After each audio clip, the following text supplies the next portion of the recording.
find ourselves at the Westwood One Studios in the heart of Times Square. It's time once again for the OpieRadio podcast. Ooh. Mike, you're the worst. You're fanboying out on Ben Mezrich? I like that. No, I mean, he's a big-time author. I understand that, but... I like it when you have real celebrities in and then I come in and someone actually likes my stuff. It's good. No, it's good. No, it's funny. He's fanboying out, and I'm laughing at that. Because I've known you for, like you just said, as you walked in, for 20 years. So to me, I know you're a big-time writer and all, but I just know you as Ben Mezrich. I don't know. But which books did you read, Mikey? Mike reads a book a week, for real. Wow. So a book a week. Obviously, Bring Down the House, obviously. Sex on the Moon. Oh, Sex on the Moon was good. Facebook book. Parallel, what was the... Facebook. You don't even know the name of it? Well, Accidental Billionaires? Yeah. And the Parallel book. The 37th Parallel, the UFO You didn't read the Wooly one? No, not Wooly yet. was last year, yeah. And you didn't read about the oligarchs? No. But I'm like, this is uncomfortable how, like, I'm obsessed with authors. So, like, meeting you is like, I'm freaking out right now. Nice. It's you and a bunch of librarians. Do you got book groupies? Every now and then you do get one, but it's very rare. Let's put it that way. Right. It's not as often as one would like. Yeah, but didn't you like win some kind of like sexiest I author did. or so something like that? 2000 and God, I forget what year it was. 2006 maybe. I was People Magazine's sexiest author. Which was it was the Jude Law was on the cover, right? And I remember I remember my younger brother was showing people that he's friends with. Look, my brother's in this book, and they were like, "Oh, he's really good looking," but they were looking at the football player next to me, and then they get to me and they're like, "Oh, what is he doing on that list?" Oh my God, that's awesome. My favorite part is when the photographer showed up, and I was in a hotel room with my publicist, who was a young guy at the time, and immediately the photographer went to him, to the publicist, and was like, all right, we're going to start taking photos over here. And he's like, no, I'm the publicist. Oh, God. So it was sad. But the author's the easiest category to get in. So I haven't seen you in a year then. What was the last book you... the last book we talked about was it the Russia book or was it before the Russia book? I know I did the Wooly with you. I think it was called Wooly, wasn't it? Wooly was about the woolly mammoth? Yeah. We did Wooly. We definitely did Wooly because that subject fascinates the hell out of me. Yeah, about the guy who is a professor at Harvard who is making a woolly mammoth. Right. Yeah. So that was my last book. So I wasn't here for my last book. So, that was your last book? Yeah, that one was after 37th Parallel. So that's why I bring that up because so I haven't seen you in about a year, maybe a year and a half. Where are we at with the Wooly story? So, is there updated info on this thing? There's been a lot of scientific articles. So there isn't a woolly mammoth running around yet, but he's definitely now created life in a petri dish. No kidding. He's got about a dozen woolly mammoth genes that are in petri dishes now that are alive. So prehistoric genes are back to life, just living in petri dishes. Right. So they're getting closer and closer. And I think there was a 60 Minutes about it a few months ago, which was based on my book, but they didn't mention my book. But because that happens a lot in journalism, is sometimes people just go I thought with it only story. happened to us radio guys. No, it happens in writing a lot now, especially on a local radio station. Like the most amazing thing was said, and all they give us is on a local radio station. I'm like, come on, man, we could use all the help we could get, and they do it to you guys. Oh, it happens to journalism all the time. No kidding. Someone will write an article that they read your book, they write an article, and then it never mentions the book, but it's the same as the book, and happens a lot. But you know what?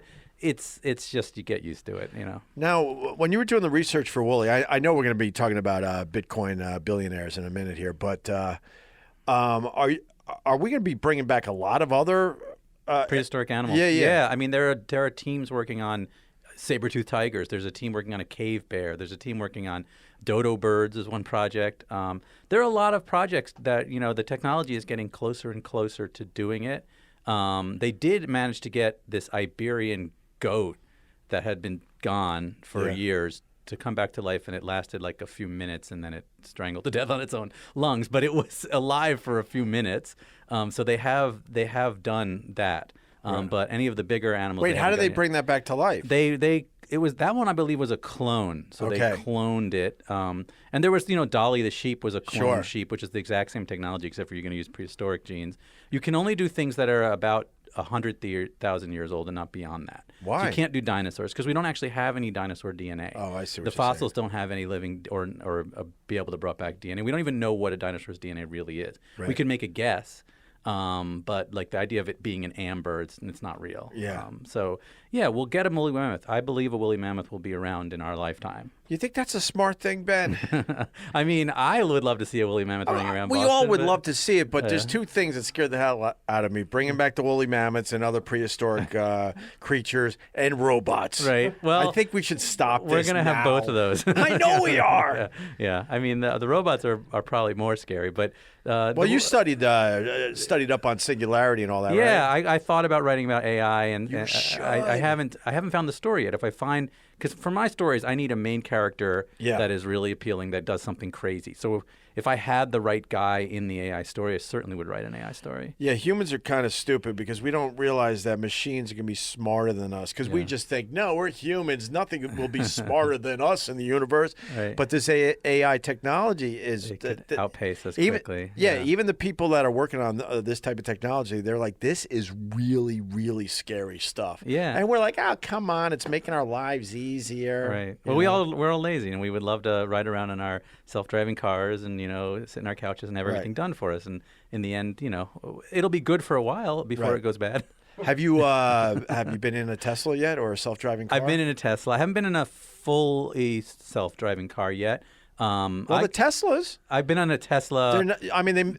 They force you to put your hands on the steering wheel, Right. but I drove one 2 summers ago for a couple weeks.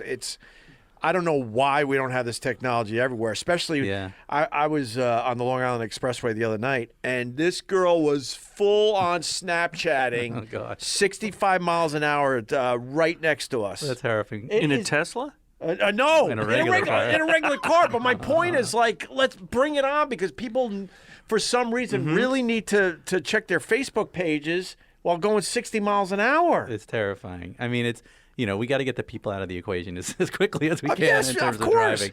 Yeah. Because at the very least, it'll keep your car in the lane, Right. and if you're looking down your Facebook and the car in front of you stops, It the stops. car will stop for you at least. My favorite thing to do when I take the bus in the morning from Jersey, going through the Lincoln Tunnel, and you're sort of crawling along, but still you're moving, and you're up high on a bus, is to look down and see how many people in the driver's seat are on their phone, It's not horrible. even looking. I mean, It's scary. It's probably why it took me 2.5 hours to come in today. Yeah. I mean, I'm on my phone a lot like anyone else, but the one place I'm not, I just don't do it in the car. Unless, honestly, if we're down to 5 miles an hour and you're just literally crawling along, I might take a little bit of a peek. But but besides that, it's terrifying what these people are doing out there with that. I agree. It's scary. Yeah. Huh. So I haven't seen you in a while, Ben. Everything else is good with the kids? Everything's good. I and- got 2 little kids. They're 9 and 7, and they're having a lot of fun. And it's I'm very hands-on, which is great. Right. And, I just did a father-son Cub Scout camping trip over the weekend, which for me is terrifying. Like Why the is that outdoors. terrifying? You see how pale I am. I do not go outside ever. I live in a mall. I don't know if I told you. I live in the Prue Mall. I never step out. I can get to New York City without ever having stepped outside. Wow. Because I go through the mall and then underground to the train. Wait, and I you take live in the train. Prudential- I live in that mall. No, in that Boston. mall's awesome. Yeah, so I literally come up to the window but never actually step outside. And I have food and I have, whatever I want is in the mall. The gym where I work out is in the mall. Yeah. I literally don't step outside the mall for any reason. So going on a camping trip is, the tent is still in the Blue Mountains of Massachusetts. 'Cause I got it open, I just couldn't get it closed. So you just left it there? It's all pushed into a trash can. It's a disposable tent, is what I call it. It's one use only. Wait, I have a question. If you prorate a tent over 12 months, it's cheap, Sure. right? Yeah, of course. Exactly. Yeah. What are you When gonna did do? they put? I worked in that building 24 Yeah. years ago, 25 years ago. So when I they- worked at WZLX, I don't ever remember there being Well, residences they in built that. 3 buildings that are attached to it, and that are apartment buildings. And actually, there's now 5 Was that orange apartment juicer buildings. one? There's an orange juicy looking. Oh, that's one of them. But there's Okay. actually now there's 5 buildings that are all in the mall, and you can live in the mall. And literally, your elevator opens into a hallway. There's a supermarket. Right. I mean, it's really, it's It's great. festive. And then It's, you I'm just- like it's like a biosphere And you can project. get Yeah. right to the T, right to You get the to train. the and- subway. You can get to the train to New York. The Excella is right there. It's great. I can get to Penn Station without stepping outside. So you don't really go anywhere else in Boston then? I try to stay within 100 yards of my office, my apartment. My office and my apartment are in the same building. So you're really one of those guys that doesn't like being out and about? I hate sunlight and everything that's to do with the outdoors. It's not for me. It's not for. I think it was a. You can't be a sexy author and hate sunlight. Not, that's right. I'm very not that. that. I think it was a Fran Lebowitz quote that the outdoors is the thing that you have to go through between your apartment and the taxi cab. Right. And I think that's the truth. I just this outside in a tent and there's like bugs and I don't know what I'm doing out there. I tried to make soup for dinner and it turns out it's very hard to cook soup on an open fire. Sure. It doesn't, if you don't have a pan or anything, a can doesn't really cook. It's not easy. Yeah. So. And you got to worry about the bears. Right. And well, we were talking about that because it was a bunch of dads who really shouldn't be outside in the woods. And their kids running wild in the woods. And my kid lost all respect for me. So it was one of those weekends. Well, real campers, after you cook, you take all your pots, pans, and all that stuff, and you actually take it away from the camp. Yeah. And leave it there, So the bear goes over there. Well, and you're supposed to put it up in the tree to make it a little harder. But then again, I've seen videos of bears climbing trees lately, and that's not going to stop them. No, that's But terrifying. I guess your son wanted to go camping. Well, it was the Cub Scouts. He's Cub Scouts, and so once a year they do this camping trip, and I got to be that dad that goes with them. So I can't make my wife go. It would be kind of sad. So I go, and but listen, I've come to the conclusion that when the apocalypse comes, I'm the first to go. I'm not going to last a week. It doesn't matter. It's all over for me. That's strange, though. Obviously, so you spend a lot of time in your apartment writing. Yeah. But what I love about your books is the fact that you really do research. Yeah. And you live the life. I mean, you hang out with these people for a long time. So when you're doing that, you enjoy being out of your apartment. So it's funny. I have this sort of double personality. In my real life, I'm terrified of everything, and I don't like to leave my house. Yeah. But when I'm writing, I dive into the story, and I follow these people, and I live vicariously through them. And so I have done some fairly dangerous things to tell these stories. But it's like an outer body experience, and I try and I create as safe an environment as I can. But I have to go outside my bubble when I write my stories. And before we get to Bitcoin billionaires, the oligarchs, right? Any of the ones they talk about on TV with Trump? Do you know any of these guys from your research? I certainly do. I wrote a story about the Russian oligarchs and where they came from and how they got their money and how they, in the end, Putin went after them and killed most of them. But the ones that are left are now under Putin's control. And so I had to go very inside this whole, crazy world. And every now and then I see a name come up and they're scary dudes. Some of these people that may or may not be associated with Trump were certainly guys who have no problem killing people. Right. Like the characters I wrote about, Abramovich now is not allowed in England anymore because of the latest polonium poisoning incident. And so he's now in Israel. Another one, there was Khodorkovsky, comes up in the news all the time, and he's the one who was in prison for a while for going against Putin, and now is out. And then the guy who owns the Nets. Yeah. Well, I think he's slightly in the book. I can't remember, but there's a bunch of these people. Dara Post. I can't remember. Yeah, I know what you're talking about, though. He's a scary dude, and I don't like talking about him. he's a bad man. But did you go to Russia for that research? So no, I definitely didn't. I went to London, and I would go back and forth to London, and I was under the these oligarchs wanted me to write the book. Yeah. So I was under their. They read every draft of it before I handed it in.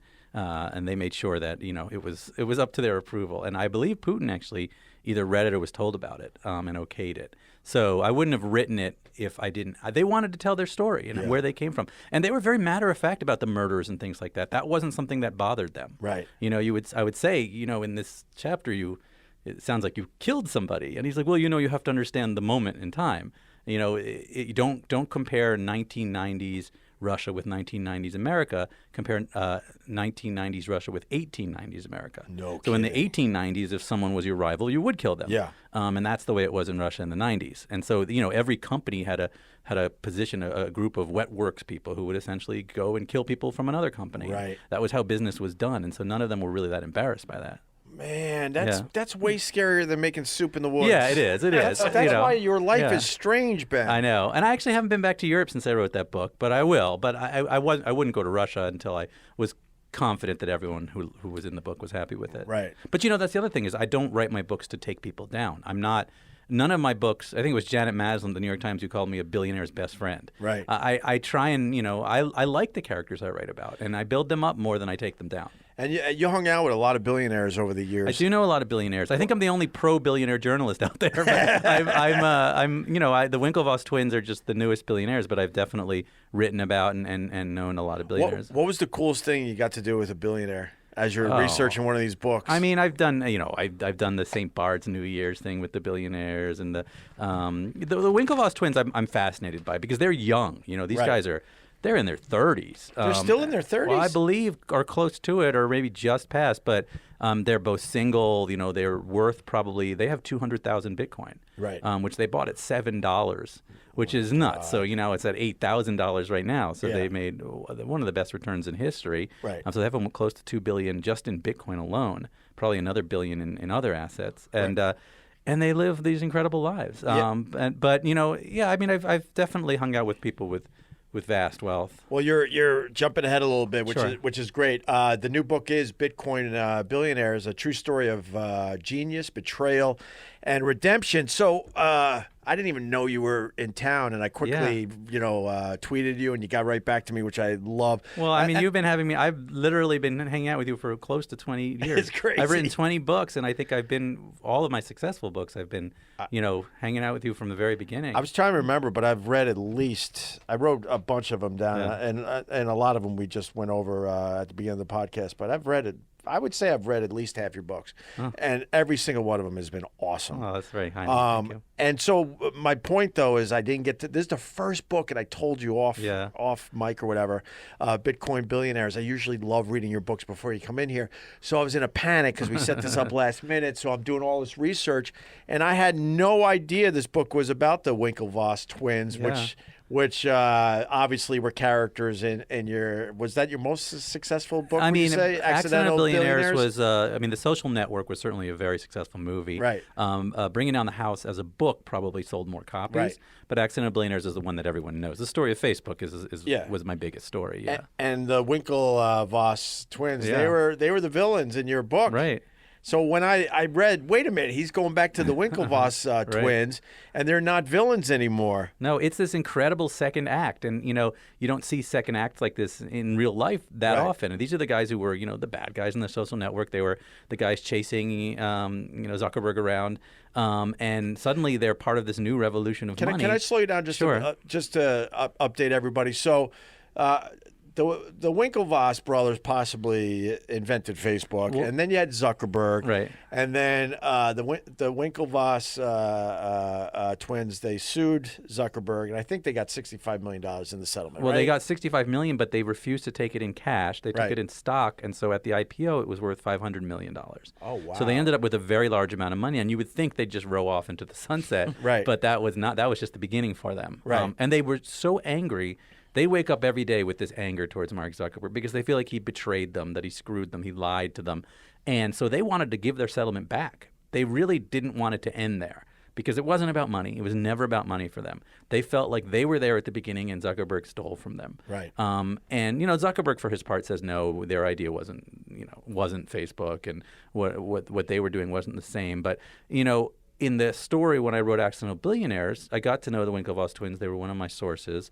I knew them pretty well, but to me, they were always, and this is partly because of me. I grew up in the 80s and all those movies, it's always, they looked like, when they walked into the room, they looked like the guys in the skeleton costumes chasing the Karate Kid, right? And it's probably more me than anything else, but I judged them immediately. And so when I wrote Accidental Billionaires, they were the mean jocks. And Winklevoss was the cute nerd who attempted to create Facebook and get away with something. Reality is something different. Zuckerberg, sorry. It was the lovable nerd. Right, it was a lovable nerd. And the twins were the evil. Right, but then you fast forward to today, and suddenly Zuckerberg is this evil, he's become the James Bond villain of the world, and Facebook is dominating everything. And then you've got the Winklevoss twins who've disappeared. Suddenly they've reappeared with 200,000 Bitcoin, and they're at the center of this incredible new revolution. So it made me want to relook at who these people were. Yeah. So I called them up, and I was like, did you guys, I had just read in the New York Times that they were billionaires. Right. And I immediately came to New York and sat down with them. I was like, you got to tell me what happened. How did this happen? And I wasn't interested in Bitcoin. Never wanted to write about Bitcoin. People have been pitching it to me for a couple of years, but it just seemed, it's math. It didn't seem exciting. It was really hard to get your head around things like the blockchain and all of this garbage. So instead, I'd never really looked at it. But when I heard it was the twins, and they started to tell me this story. I was like, okay, now I want to write about it. Right. And so they opened up to me, and I realized that I had gotten them wrong. Zuckerberg really was who I think we portrayed him. I think he is the guy from The Social Network. Yeah. I think we captured him very well. But the twins are much more than, Armie Hammer's portrayal of the dumb jock who's all about honor. They are also extremely smart, and they attempted to build something with what they were creating that Zuckerberg essentially, he took aspects of it, I think, that became Facebook, and now they've come back to rebuild something else. Now, I was reading an article, and the twins saw Social Network based on your book, and I think they went to the premiere, and they were okay with their portrayal, I guess is the best way to put it, but they didn't think that they didn't think it was accurate, but they didn't hate you for it. No, I think, first of all, they definitely liked the movie, and I think they liked aspects of it. They knew they were coming across in a way that people would make fun of them for years, which people did. Right. But they also liked the fact that we were poking holes in Mark's story. Yeah. Because before The Social Network, all you heard was Mark Zuckerberg, the genius who created Facebook. You didn't realize there were other people who he had screwed over to get there. Yeah. Eduardo, the other character in The Social Network, and there's actually been a lot of people since then. If you just look at Zuckerberg, and he's pushed out person after person after person, and the Winklevoss are looking more and more like they might have had a story there. They might really have been part of this. Yeah. And I think when we readdress who they are, we start to see that there's questions about that. What does Zuckerberg think of? Oh, I'm sure he hates me and this book. I guarantee. No, you. I mean the old book. Oh, so that's interesting. So originally when I wrote Accidental Billionaires, Facebook freaked out. Yeah. I got tons of phone calls and emails, what are you writing about? What is this about? Then when the movie came out, I think Zuckerberg realized that it was something they needed to embrace to some degree. And that's when he went on Saturday Night Live, and he took a group of Facebook employees to see the movie, and he became much more, not because he liked it, but I think because he realized they could use it. And I think the movie was a big part of why it's their mythology, why their IPO was so big, why Zuckerberg was on the cover of Time magazine. All of that came from this movie. I mean, there's plenty of companies, but there's nobody like Mark Zuckerberg, and I do think the movie had a lot to do with that. Yeah, and what do you think of the whole privacy thing? Well, I think this is where Zuckerberg was always intending to go. Yeah. I really think from the very beginning, Facebook was supposed to be this dominating thing in our lives. He doesn't believe that we should have privacy. He likes the idea of all of us sharing our information, of knocking down those walls, because he thinks if we can create a village instead of the world as it is, we'll all be happier. Right. So I think this has always been his intention, and he pushes those boundaries, and then he gets caught, and he comes back, but then he pushes them again. I hate to say it, but I don't think he's wrong because, older people talk about, when their kids are doing all this stuff online, like, oh, you're going to regret that when you get older. But what we don't understand, the younger generation, they don't fully understand what privacy actually is anymore.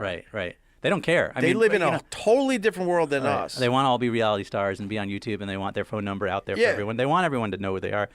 Sadly, privacy is done. Yeah, I think to a large extent it is. But the idea of monetizing your details and your data, that gets a little terrifying. Someone else is selling your stuff. But you said something really interesting there, Ben, with what do you think Zuckerberg's sort of point of view is right now, and we should be living in these villages, or there should be one global village. Right. Sounds a lot like Marxism. Yeah. And how Lenin took Marxism and sort of, or that's the next logical step, right? Well, because human nature won't let us. Yeah. We're too big to have these little communities. Yeah, you would think so, but I think he thinks that through technology we can reach that utopia, that state of living as if everyone's your neighbor. And I think that was the goal of Facebook all around, yeah. Well, if the population was a lot smaller, that might work. Right, if it's a kibbutz, right? But he's forgetting human nature. Yeah, I mean, I so think, true. And the question becomes then, lately is who's in control of all this? And it's Mark Zuckerberg. Without any regulation, which really there isn't any, he decides which messages go where, and when you print something, whether it goes to the top of a feed or a bottom of a feed, he has a lot of control over who's on Facebook and what they're doing on Facebook, and that's a scary proposition, I think. I got to be honest. I don't like that social media in general are silencing a lot of voices. Yeah. And some of the people that have been silenced recently, Yeah. I don't agree with them at all. But I also realize how scary that is. Yeah, and it's especially just one guy who has these decision-making powers. So, Right. You know, and I get the idea that you don't want violence and you don't Sure. want people inciting people and things like that. So there does have to be some form of regulation on social media. But why is it a guy named Mark Zuckerberg? Why isn't it more of a group kind of situation? And you're right. There are people whose views I'm not going to agree with, but a lot of people might agree with them. Yeah. And as long as their views don't cross certain boundaries. Now, there has to be some level of regulation. I'm not a libertarian to that extent. And some of the people in the Bitcoin community, and a lot what this book goes into is Bitcoin was created by these libertarian anarchists, essentially, who wanted to create a form of money that no government could control, that was instant, digital, that I could send to you with no bank in the middle, no government. It's not backed by any government. And that's a very sort of free libertarian idea. You could buy drugs with it. You could do whatever you want with it, and nobody could tax it. On the dark web. Right. And so I'm not a big libertarian to that extent, but I think there has to be some level of regulation, but I don't think one guy should have that level of power. No, I mean the tribalism in this country. So, Yeah. you know, the one side's like, oh, look at all the voices being silenced, and it's like, no, man, you're gonna be next. Don't be stupid here. Yeah. And you know, we saw this game play out on radio. Oh, sure. Back in the day when I was doing regular radio. I started when all you had to worry about was the FCC regulations, right, Robert? The government. There was just a few regulations. As long as you don't do this, this, and this, you're safe. And then somewhere it changed, and the corporations actually controlled what was heard on the radio. And then it got to a point like the FCC regulations. That's easy. Right. We have to worry, oh, my God, we did an Asian accent today or something. Now we're going to get fired, or we did this or that. Like, it was a whole different ballgame. And I'm starting to see the same thing happen with social media where, like you're saying, one or two people are controlling the whole thing. Yeah, I mean, it's going to definitely go in that direction unless there's some sort of way of stopping it. Because the bottom line is our laws are not built to fit something like Twitter or something like Facebook. Yeah. When a company becomes so much a part of everyone's lives. I mean, Twitter has, when FEMA sends out a report about hurricanes, it goes on Twitter. Yeah. So Twitter's not just a private company. Yeah. It's also a public company in a lot of ways. Of course. And so the rules have to be fit what Twitter actually is or what Facebook actually is. Well, and that's the whole point behind the Federal Communications Commission, why radio stations have to get licenses, and Exactly. it's the public airwaves. The internet isn't that necessarily, but like you said, Ben, with these companies getting so big, like Twitter, like Facebook, where it is just basically it's an American oligarch. Yeah. In one way, right? Well, I mean, in a lot of ways, I would think what Zuckerberg has become or what Facebook has become is way more powerful than any individual before. I think he's probably the most powerful person on earth.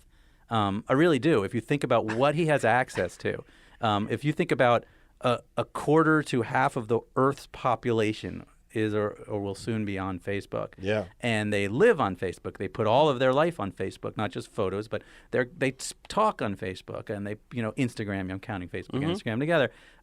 The amount of power someone has all control of all of that data. Right.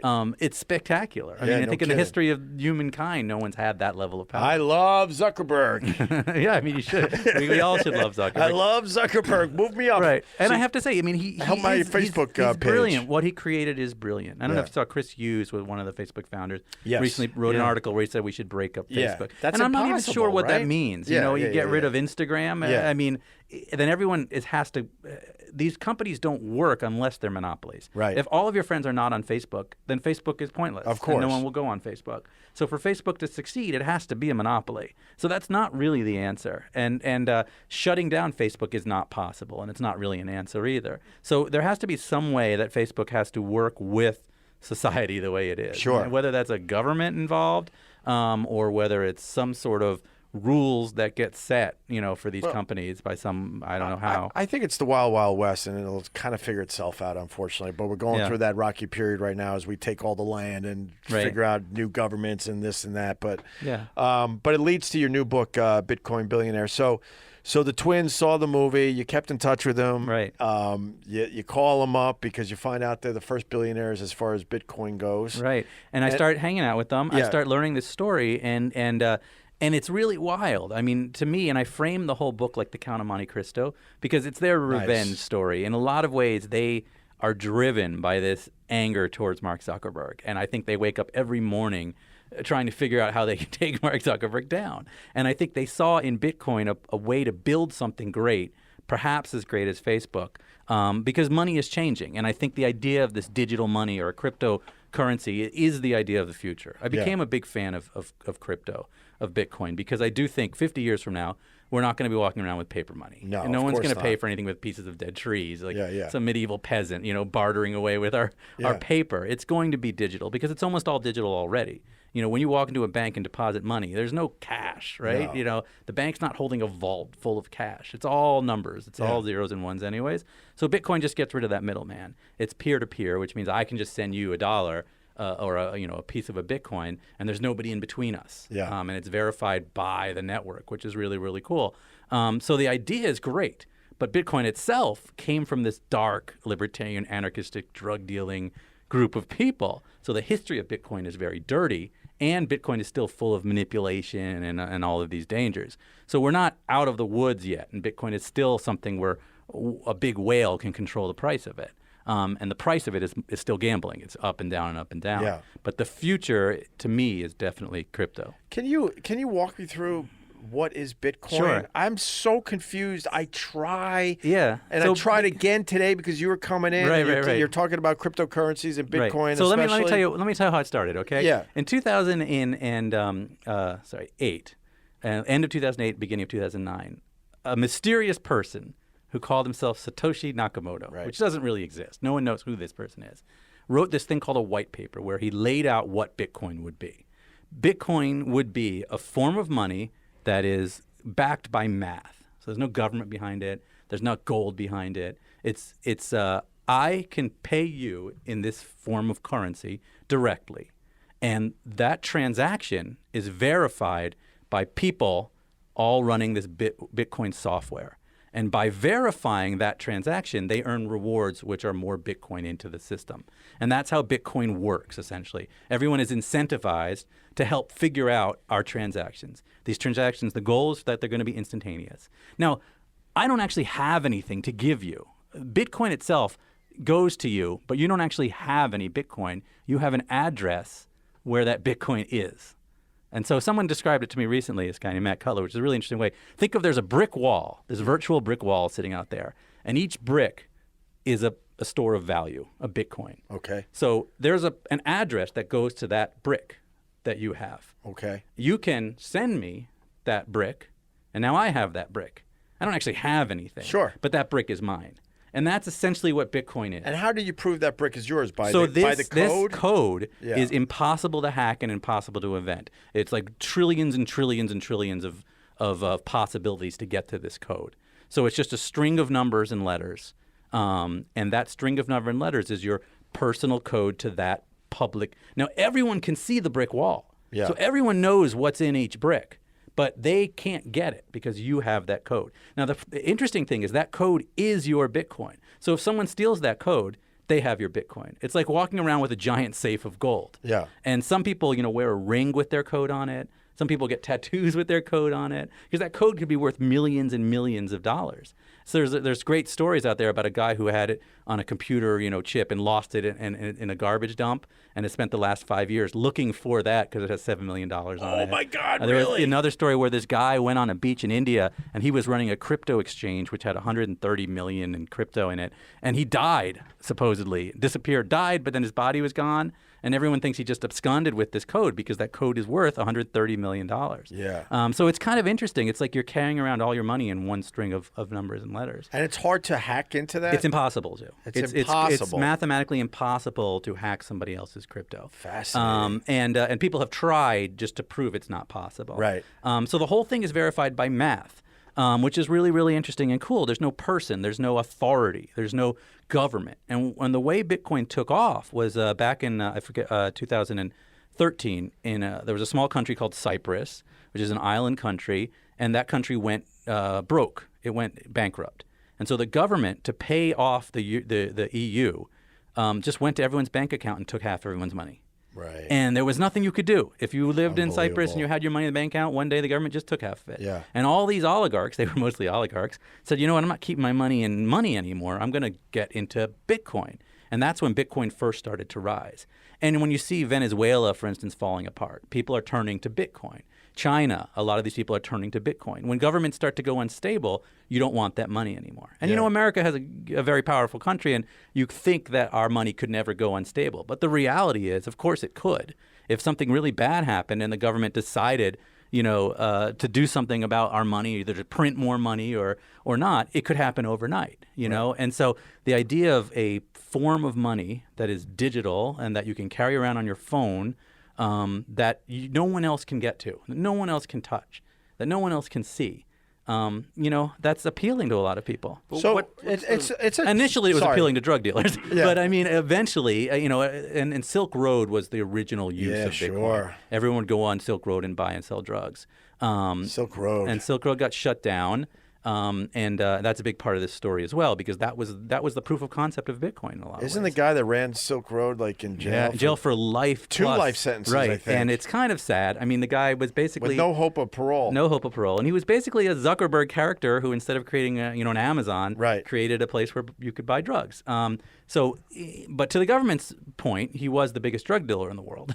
But his point was, he's a computer programmer. Sure. So, it's a story that has a lot more ins and outs to it. But yeah. What's the downside of Bitcoin though? So there's a lot of downsides to Bitcoin. Yeah, because it's obviously trendy and people are really into it. Could people all of a sudden go like, this actually isn't going to work, and could the whole system it could disappear collapse tomorrow. on itself? It could disappear tomorrow. The problem with Bitcoin is there's nothing that backs it. So the positive of Bitcoin is there's nothing that backs it, and the negative of Bitcoin is there's nothing that backs it. It's not backed by gold or any particular government. So it only is worth as much as we believe it's worth. So if right today, a book Bitcoin is worth $8,000. If there's a lot of great press about Bitcoin and everyone likes it, it could go to $10,000.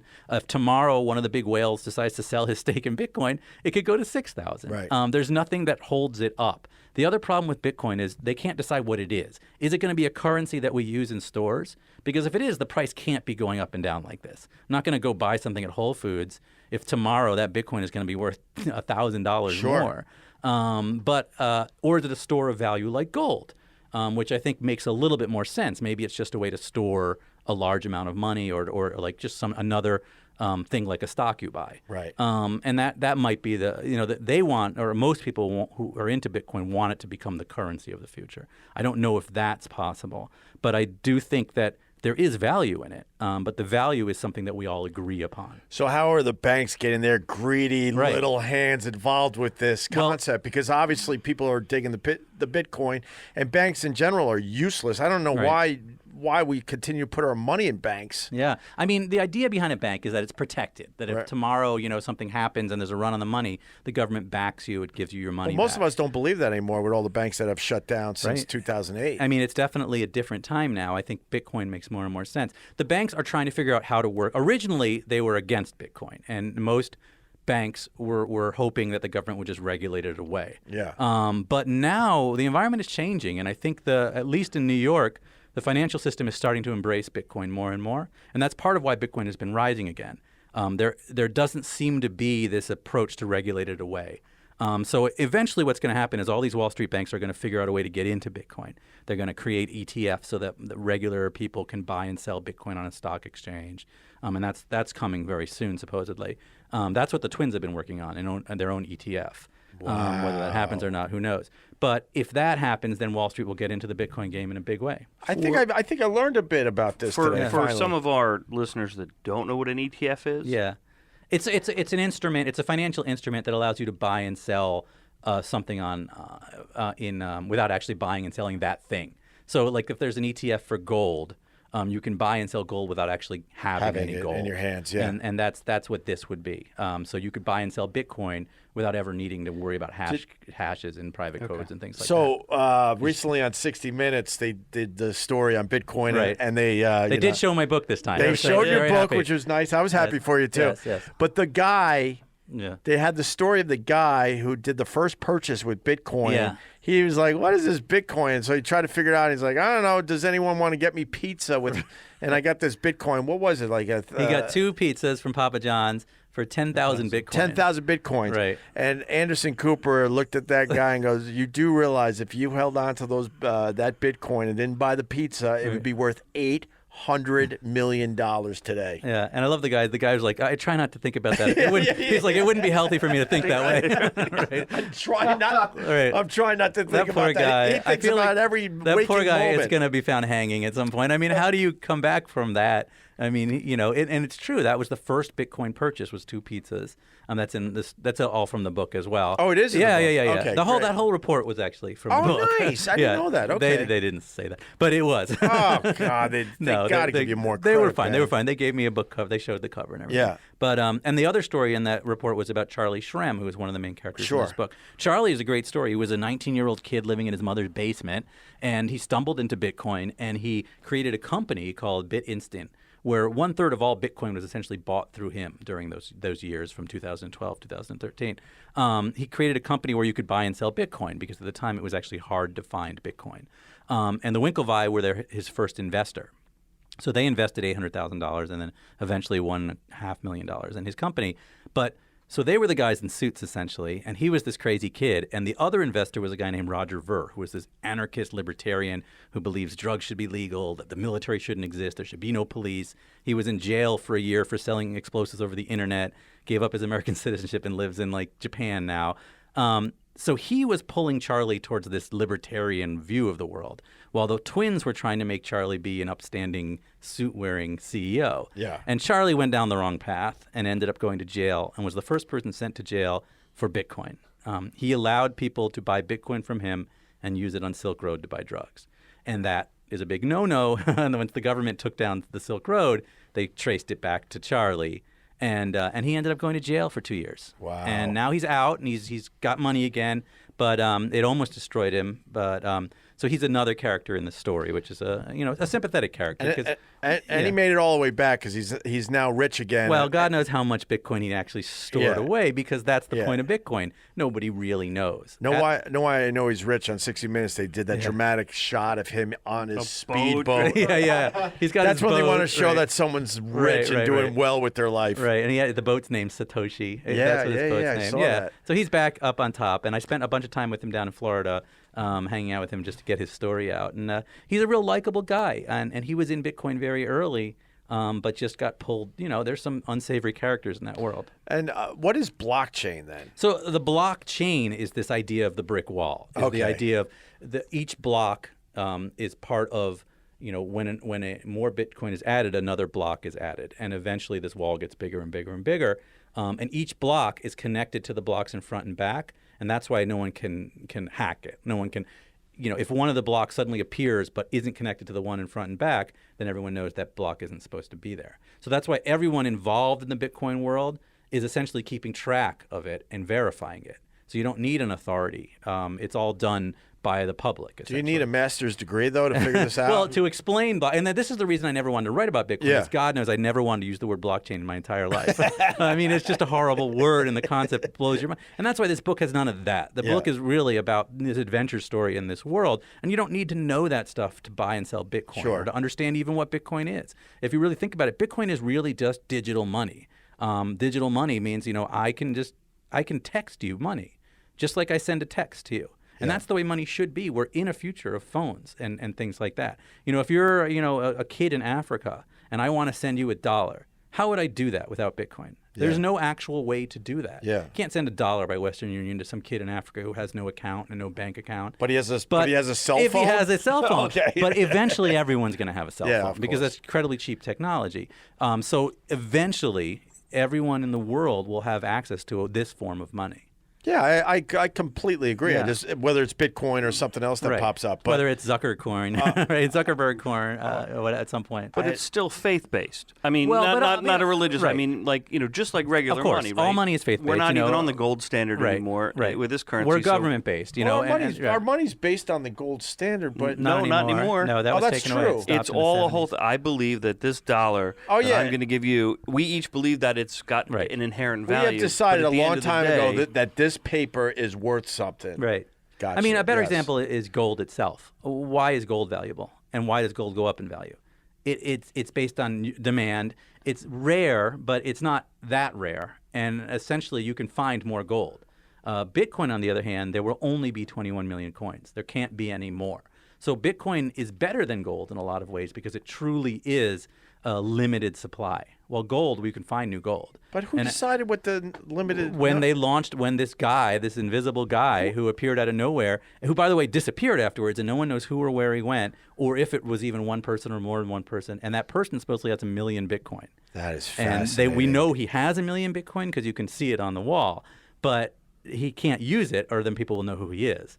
So there's someone out there with 1 million Bitcoin, which today would be worth, what, that's $80 billion, is that right? Or $8 billion, some ridiculous amount of money. And he's just a ghost. Anyways. Do you think he's real? There was someone who started it. And he wrote emails, he wrote letters, he wrote papers. And they've analyzed the writing, and they know he's not Japanese. They think he was someone on the East Coast of the United States because of what time it was being written, all of his different writings.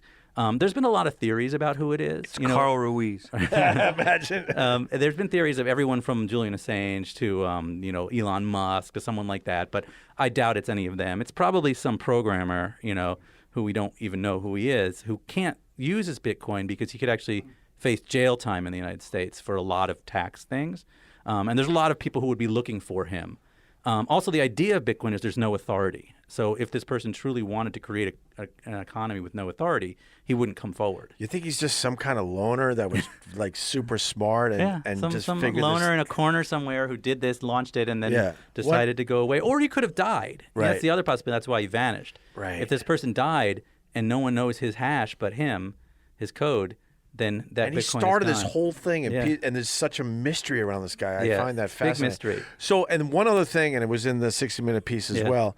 The what is it called, where all the computers are housed? The big those mining facilities are the it's called mining. So when those computers are. But who set those up? So there are now these people who are doing that, who are setting up, who have like basements full of these things that burn tons of electricity. Because what those computers, they're solving really difficult mathematical problems. By solving that problem, you're verifying the blockchain, you're verifying all of the Bitcoin exchanges, and you're getting a reward of Bitcoin. So every few minutes, another Bitcoin goes into the system through this system of verifying, which burns tons and tons of energy. That's another negative thing about Bitcoin, is it burns a lot of energy. And these things are all like in China. Iceland became a huge center for this because they have thermal hotspots underneath Iceland. So you can actually get power from these thermal hotspots and run these computers off them. And then you can get cheap Bitcoin, basically. And people don't know where that one facility is. Well, they keep it very secret because these things are full of mining technology and are pulling up Bitcoin. So, I'm still confused, but I it's got okay. I got it. You got closer. Yeah, I absolutely got closer. I promise when you read the book, you'll get it. I can't wait. Because the book is written for people who don't know anything about Bitcoin. And let's get back to it. So the Winklevoss twins, they make their $65 million in their settlement, which is worth, with the IPO, $500 million. Yeah. What I found fascinating was the fact that no one wanted their money. Yeah, that's why they got into Bitcoin. So what happened was, could you explain that? Yeah, so they had $500 million, and they said, okay, we're going to be VCs now. We're going to go out to Silicon Valley and invest. But when they got to Silicon Valley, and no one would touch their money because everyone's end game in Silicon Valley is to sell your company to Facebook. And Zuckerberg hates the twins so much that he would not look at any company that had Winklevoss Twins on their spreadsheets. So essentially, no one wanted their money. So they would basically try and give money to people, and no one would take it because then they couldn't sell their company. Because all the smaller guys were scared of Zuckerberg. And Facebook. Right. Like, we might be the company that he swallows up, and we all become very, very, very, rich. very rich. Anyone who's around Zuckerberg can get very, very wealthy. So now they're stuck with all this money. They had this money, and they couldn't really do anything with it. And so they actually went to Ibiza to party, and that's where the story begins. They weren't really party guys, but they went to Ibiza, basically. And while they were there on the beach, someone walked up to them and said, "Have you ever heard of Bitcoin?" And that's where it led them down this path. Just like that? Yeah. And then they looked at it, and their first thought was, this is either BS or this is something great. And they did a bunch of research and realized nobody was doing it. Silicon Valley had ignored it. Economic professors knew nothing about it. And then they met Charlie, the kid from the basement. And Charlie's the one who entered them into that world. And then they started buying and buying and buying, and they bought 200,000 Bitcoin. So they bought 1% of all of it and invested in Charlie's company, and then tried to build Charlie's company. Charlie went to jail. I don't want to give the whole story away, but this is the story. Yeah. And then, today they're worth many billions. No, it's more about the Winklevoss twins and their coming of. Right. Well, they're coming back to get Zuckerberg. Their comeback. Right. Story, and because you would think they got all this money and now they're on their way, and they were blackballed basically in Silicon Valley, and then figured out with the Bitcoin thing and became the first billionaires. That's their new revolution. Yeah, that is a fascinating story. Thank you. Yeah, it's a fun one, and it's out tomorrow. So yeah, or. I don't know. I don't know what time. I don't know when it is. Now. It's out now. Is that what we're supposed to say? Yeah, sorry, it's out. It's out now. It's out now. Yes, Bitcoin Billionaires, and it's been out for 3 weeks. Do you think that the Winklevi would want to, invest in a podcast? Ooh, yeah, I like that's a good that. question. I don't know. I have no idea. I got a book for you. Yeah, I'm sure you do. The Opie and Anthony story. Oh boy, do I have a book for you. Are you going to write that story? People want me to. I got to figure it out. You'd have to really go all out, Oh yeah, absolutely. I got stories, but what else was I going to ask you about so they're happy with this book? They are. I mean, they are. They are big Bitcoin proponents, and they're big believers in Bitcoin and the future of Bitcoin, and so they're thrilled with sort of this story getting out in a big way. Yeah. There are going to be things in the book they don't like and things that they do like. Right. But overall, I think they'll see themselves in it. Yes. And you researched this for over a year, didn't you? Yeah, definitely. And you were hanging out with them a lot. With the twins, I'm the third Winklevoss twin. I like to say I've been hanging out with them on a weekly basis for a while now. Yeah. Yeah. And it's going been great. to parties and stuff. Oh yeah, I've done a little bit of that. I mean, they're young billionaires who are. But they have this whole 1950s sensibility to them. But at the same time, they're not Zuckerberg. There's always a beautiful woman on their arm. Right. They date supermodels and go to the Met Gala and things like that. So, they're the anti-Zuckerberg. Well, they got the personality. They did say to me that I love this quote from them. They said, listen, you look at us and you look at Mark Zuckerberg. Which one do you think created a social network? I mean, really. And I think that's actually a good apt point. Which one understands social circles and friends and things like that? And so, I don't know. I'm big fans of theirs. I think that they're interesting guys who are very smart, who got short shrift from me and a lot of other journalists over the years. Yeah. Because of how they look and because of how they act. Yeah. And the reality is they're very smart guys. Well, when you see them, you want to hate them. I mean, it's because hard they had not everything. To. I mean, Harvard it's guys, the privilege thing. They were rowers. They were. And then we live in a world right now where handsome. privilege is the worst word in the world right now. And these guys exemplify it. But in their minds, they don't. In their minds, they had to struggle. In their minds, nothing came easy. And we see them and say, of course, everything came easy. Look at you guys. Yeah. I mean, you're 6'5" Olympic athletes. Right. But then you think about it, to be an Olympic athlete, the amount of work it takes is immense, right? And, to speak multiple languages and to understand all this stuff. So they do work hard. But, of course, they did start on third base compared to most people. Yeah. I mean, their dad's a billionaire. Really? Yes, they come from a rich family. But they're very smart. But they're smart. But they could have just, we know a lot of kids who come from those families who don't end up Olympic athletes. But their portrayal by Hammer, who did a great job, he made him look kind of goofy. Right, he did. Silly. And he made him look like, how essentially I wrote it in a lot of ways. Oops. And it's fun. But they exemplify that too. That's part of who they are. They are those guys. I mean, they definitely are those guys. In the dining hall who you want to hate when you see them. Right. But when you get to know them, there are much more to them than that. So is there a lot of Facebook stuff in this book as well? It opens with the settlement that people scenes. So it opens with the settlement with the twins going, now what? Yes, and then it's a crazy scene where essentially they'd been working back and forth with Zuckerberg's lawyers trying to get a settlement. And back and forth. And finally, Cameron had the idea, let's just sit down, us and Mark, and talk this out. We're a bunch of kids who went to college together. We don't need lawyers. And so they asked, the Zuckerberg's lawyers if this would be okay. And the lawyers came back and said, he agrees, except he has some concerns. And they were like, well, what are the concerns? Well, he says he'll meet with one of you. And it turned out he was afraid that they were going to beat him up. Oh, my God. And then I think it was Cameron was like, does he think one of us couldn't beat him up? Is that what he said? And so this meeting took place in a glass room in the center of this law firm, and all the lawyers sat around the glass room. And Cameron went in alone to meet with Mark Zuckerberg. And this is where this whole settlement took place. And we didn't know this story when we wrote The Social Network, so it wasn't, in the movie. But that's what leads to this $65 million settlement. What a fascinating story. Yeah, I can't wait to dig into this one. Yeah, you're going to like it, I think. Yeah, because you're going to end up loving the twins. I think you will, or at least respecting them. Right. And at least seeing where they come from and understanding that, they're not who we thought they were. I would imagine this one's going to be a movie, huh? Yeah, it's going to be a big movie. We don't have any details to give out yet, but I think it will be a big movie. But you're confident I'm very confident it will be a movie. It's moving forward yeah, nicely. It's moving forward nicely. Columbia will be distributing it. People who did The Social Network. And Right. I'd love for Army to do it. We'll see if How we can, cool would it can that happen. be, It'd right? be amazing. It would be perfect. And he's become a great actor. Everything he's in is phenomenal. And I think he's grown a lot as an actor. I think it'd be great. He was great in Social Network. He was fantastic. And He was awesome. I just saw the Mumbai movie he did. It was really good. Yeah. Really dark. And I didn't see that one yet. it's real violent. But, I liked him as the Lone Ranger. I forgot about yeah, that. the Lone Ranger. Yeah, I think he was great. I think it was a tough movie. Well, it's Johnny Depp. You can't, he eats the scenery for breakfast. Yeah. It was interesting to go that route with the Lone Ranger. That movie was a bomb, right? Yeah, it didn't do well. It didn't do well? It was all right. What other books are being turned into movies? Like, is Wooly? Wooly and 37th Parallel are the two of mine that are moving Nice. forward. 37th Parallel already has a script that's out to actors now, and it's with New Line Pictures. And Wooly is with Marty Bowen, who did Twilight. Right. The script's in a rewrite now, so we don't have, that one's going a little slower. Now, 37 Parallel, that's all... About UFOs, Yeah, the UFOs. crazy UFO story. And the cover-ups and all that. Yeah, and about... Are you convinced that we've been... I visited by think- UFOs? I think there's a very good chance that at some point in our past there has been a UFO. And I think that the reasons to not believe in a UFO have gone away. We used to think there probably wasn't life out there, and now we know there probably was life out there. We used to think it was too far, but now we know some of these Earth-like planets are not that far and reachable by our technology.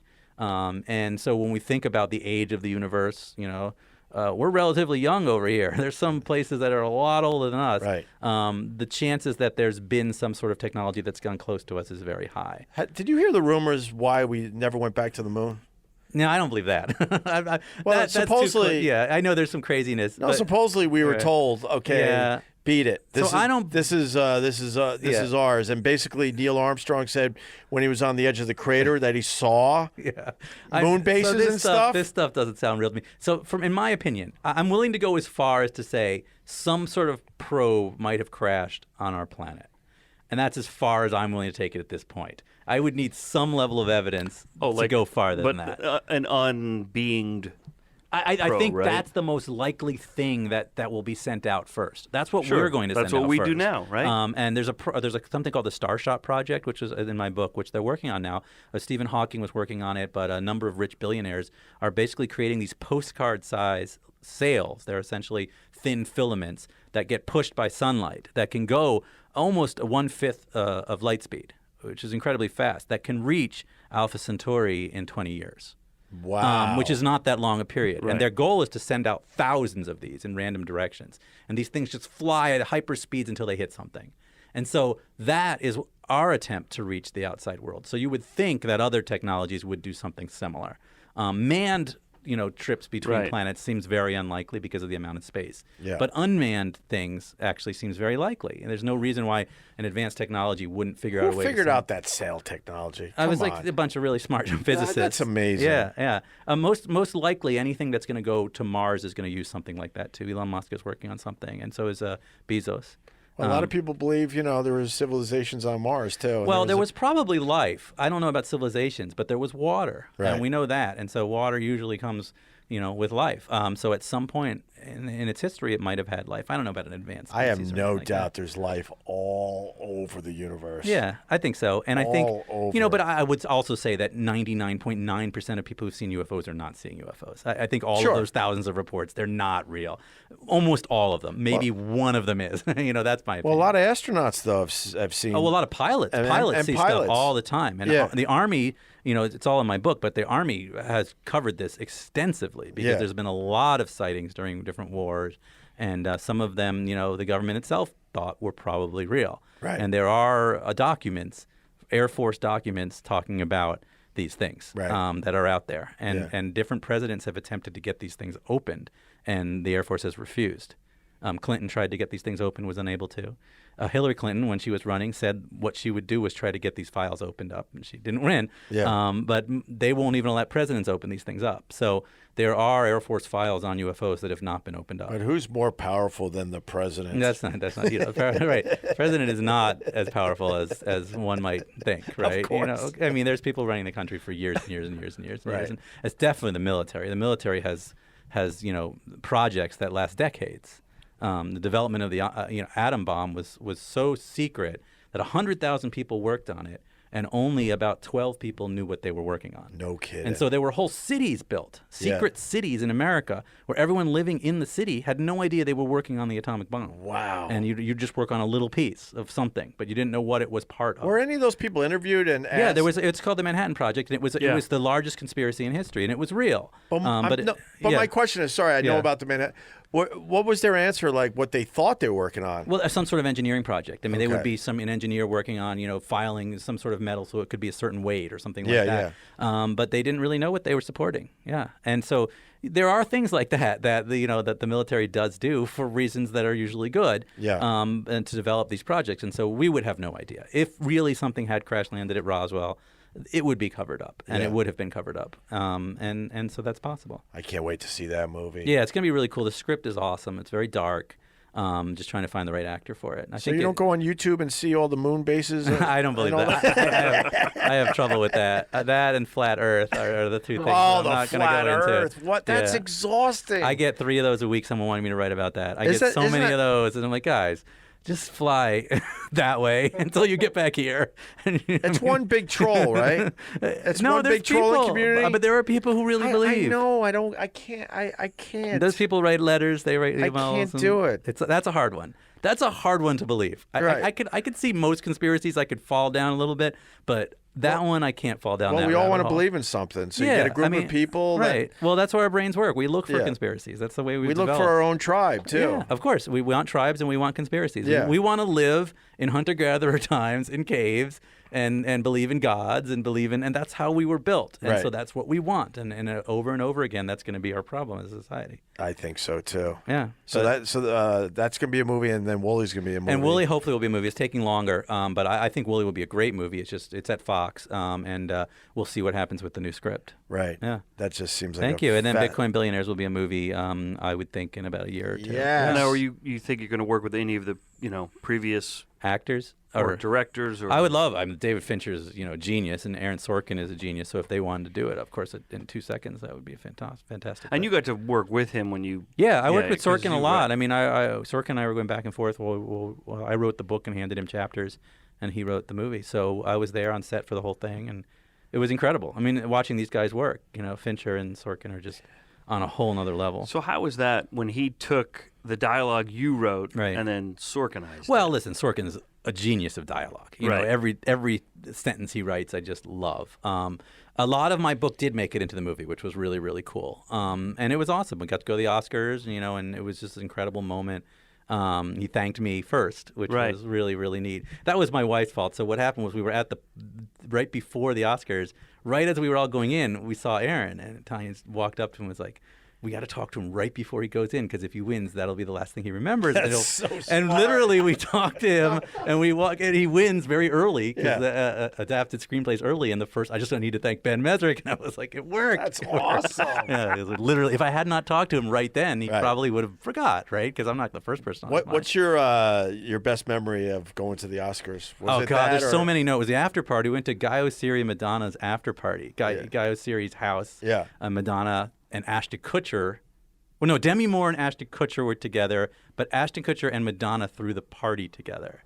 And so we were and I don't belong in these things. I mean, I'm a kid from Boston who never goes outside. And we're sitting in Guy Oseary's ridiculous house. And I remember this whole moment where I'm sitting on a couch between Molly Ringwald, for some reason, and Nicole Kidman.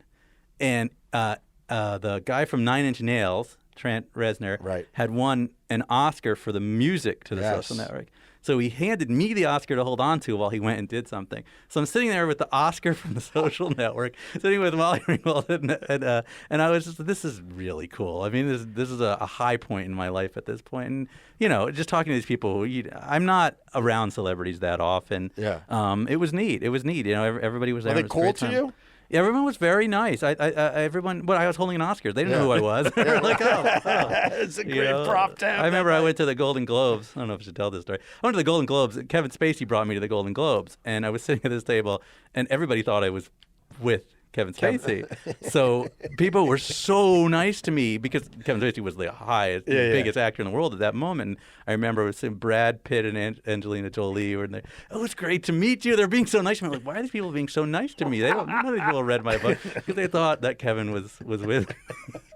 That was a great story. I swear, I was at it was a great night at the Golden Globes. It was awesome. Yeah. So the Social Network was just a crazy moment in my life. I mean, it was just, you don't expect when you write a book that's ever going to happen. Even when 21 came out, and 21 was a really fun movie, and it was a blast.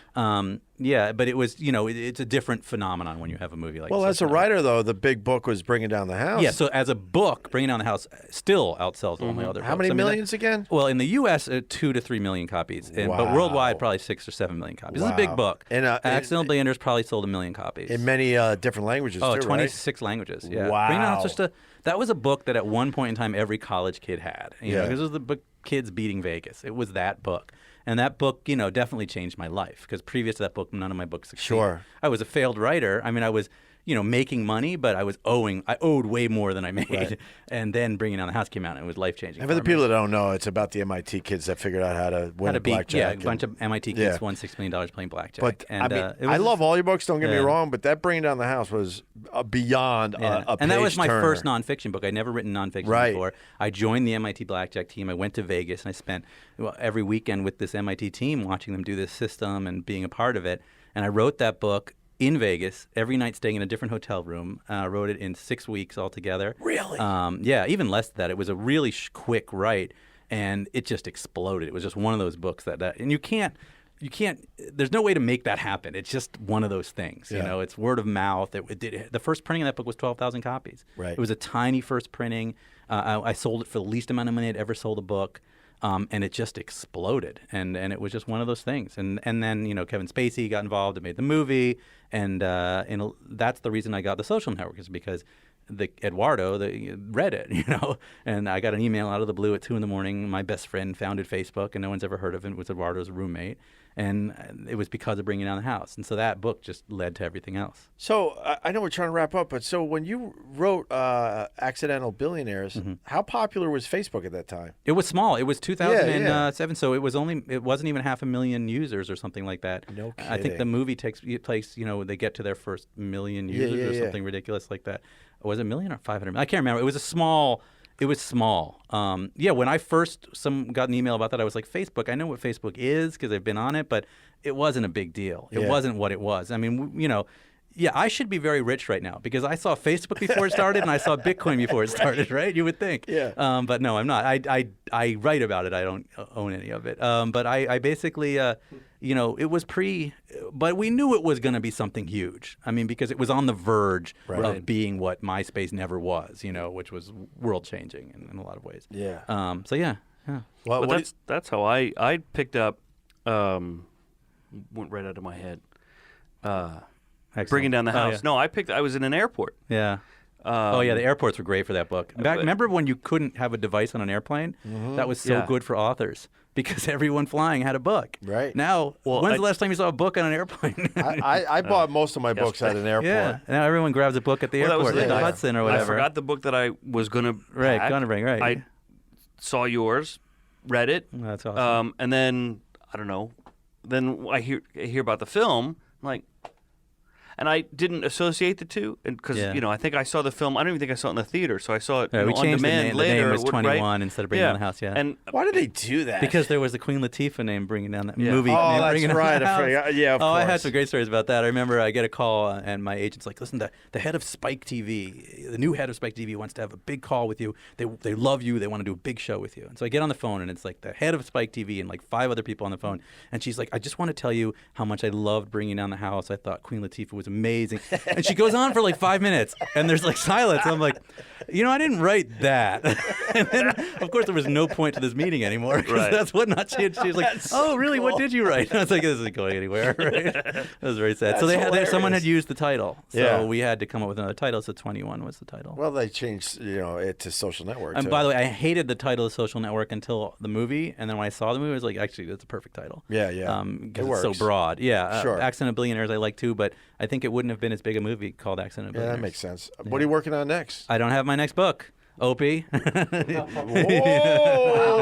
Well, so no, I've got a you said you've known Opie for almost 20 years. I really have known him for a long time. So there's another Opie Sorkin connection. Is that right? From Newsroom. Oh, right. Yeah. On the Boston Marathon bombing storyline, they reference Gregg Hughes and tweets that Opie wrote when they went and tracked down the brothers. Why? Well, what happened was I just think it's a really neat story. I became like incredibly viral. So, they're trying to chase him down in the neighborhoods and stuff. Right. And let's just say from my Boston roots, I might have got, a little inside track. Oh, really? With a police radio. And someone might have gave me a link so I could actually listen to something not many people were listening to. Oh. So I started tweeting what I was hearing. And you knew. And all the news sources were like, oh, my God, this kid knows something. Right.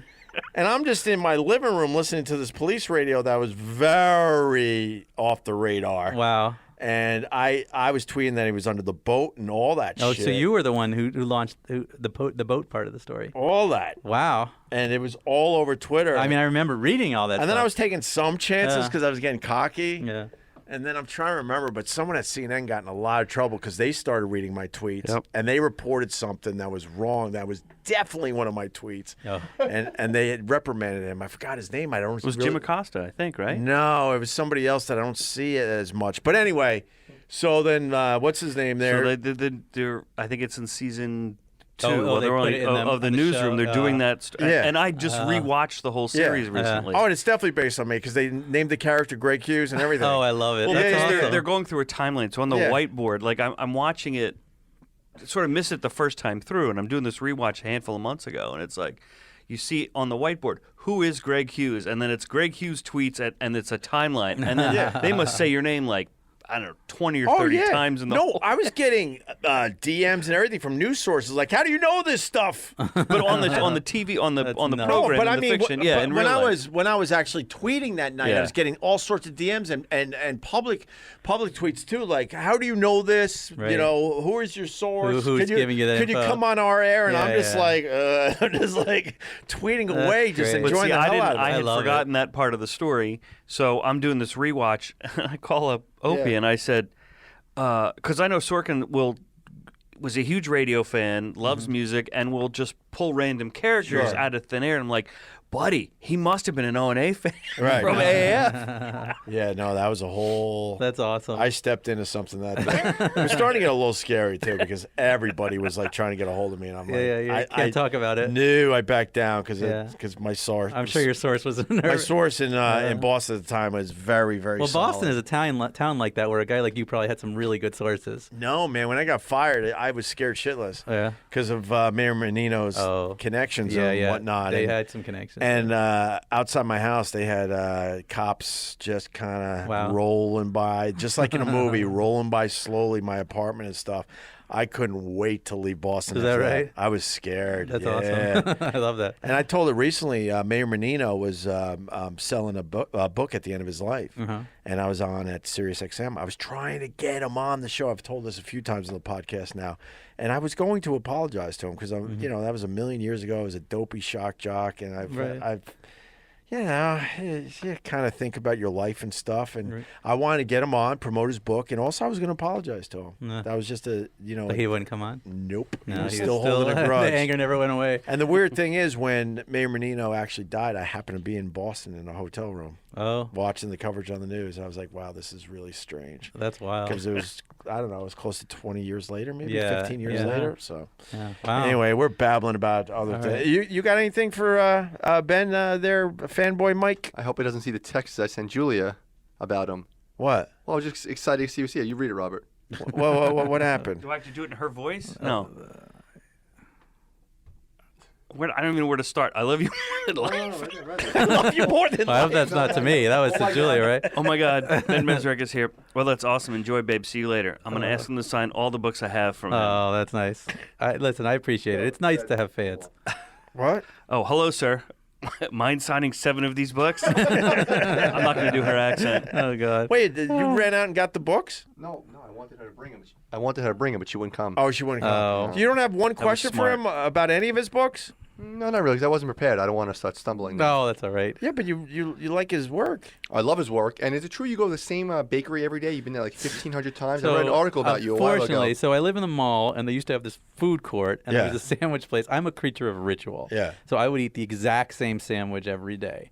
And I had 600, they have a frequent user card. I had 666 punches on my card. Wow. Because I had gotten 666 straight sandwiches, which they were very impressed by. Right. So yes, I used to go, I'm a creature of routine. I do the exact same thing every day. So I would go to the same sandwich shop every day and get the exact same sandwich. What's the sandwich? It was a tuna salad sandwich. There was nothing special about it. That was but it? It was nothing. It was that sandwich. Toasted white bread at least? It was a rye. It was on rye. It was a nice sandwich. But now I can't get it because the food court they took an Italy and put it in there instead of my food court. So you must have freaked out. I can't eat at Italy every day. It's ridiculous. So I was so miserable. That the worst thing that happened in my life was the loss of my food court. So that's how I bond with the Winklevoss Twins. I'm a creature of privilege. The worst thing that happened to me is I lost your the food tuna fish court. So sandwich. now, back to the Peru. I haven't been back in Boston. I went to school up there. I haven't been and worked there. I haven't been in Boston in about 5 or 6 years. Yeah. In the Peru, back as you're almost walking to the convention center. Is the Dunkin' Donuts still there? Yeah, Dunkin's there. Okay, good. Because I'll be up there in a couple of weeks. I too am a creature of habit. Yes, I'll see you right there. I sit in front of the Dunkin' and eat my sandwich now, which is not a good sandwich. I'm supposed to go up there and do something with EEI. Let me know when you're out there. I might be up there actually very soon. When? I'll look you up.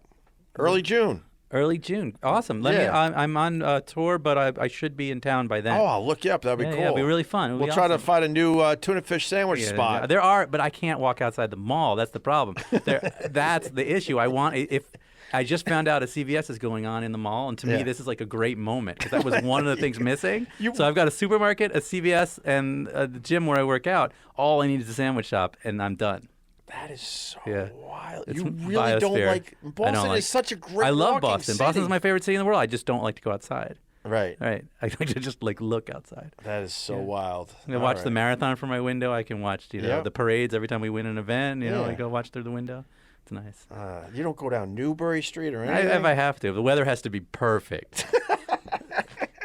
Not too hot, I have a not too dog. cold. I have a dog, and he's a pug. The great thing about pugs is you can walk them like 1 minute, and they're done. Oh, really? They're very indoor dogs. So yeah, it's like I walk my pug like 5 feet, and then we come back inside. And he doesn't like the outdoors either. He hates it. Like you have to drag him outside. What about your kids? My kids love the outdoors. So that's why the camping and all That's that. why I was forced to go You're camping. conflicted. Oh yeah. And my wife is outdoorsy, so My wife's very she likes to stay in. Oh, okay. So I got 2 kids. One likes to stay in and one doesn't. So you got to be out there. But you like the outdoors. I hate being inside. I'm the complete opposite of you. I mean, I feel like we could be friends, but we could be friends, but you would have to drag me. You would have to drag me out into the woods, and then I would die out there. I mean, I like malls, but after a half hour, get me the hell out of the mall. Well, I grew up in Jersey. I grew up in New Jersey going to malls, and then as I got older and older, I realized I didn't have to leave the mall if I didn't want to. So now I don't. All right. The outdoors are hard. But anyways, thank you. This was awesome. Yeah, we're babbling now. But Ben Mezrich, I've been talking to him, like he said, close to 20 years. I've read at least half the books. The new one's called Bitcoin Billionaires. I wrote down the tagline for you. Yes. Bitcoin Billionaires is the story of the brothers' redemption and revenge in the wake of their epic legal battle with Facebook, as portrayed in his book, Accidental Billionaires, and the movie Social Network. Perfect. How's that? That was awesome. I love it. All Thank right. you very much. I really appreciate it. Thank you, Ben Mezrich. Joey, you know what to do. Wrap it up. You got it, brother. Don't forget to leave a 5-star review at Apple Podcasts. Share the link of this episode with a friend. Go to OpieRadio.com for hats, shirts, get that Ruizing hat while you're there, and other cool merch. And thanks for downloading this free podcast we call Opie Radio.